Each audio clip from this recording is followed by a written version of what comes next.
Kalėdų liko tik 2 dienos ir mes šiandieną gaminsime gardžių skruostinę su melionu, rikota ir vytintu kumpiu.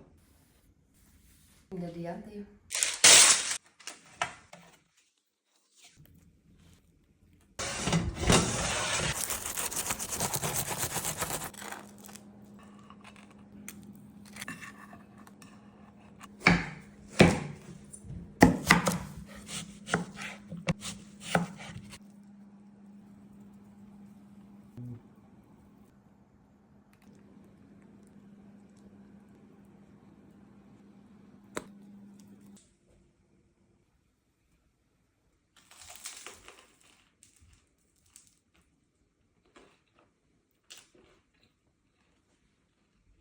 Šis užkandis ne tik labai gražiai atrodo, bet ir skoniai tarpusavyje tobulai dera. Labai skanu. Pasidarykite.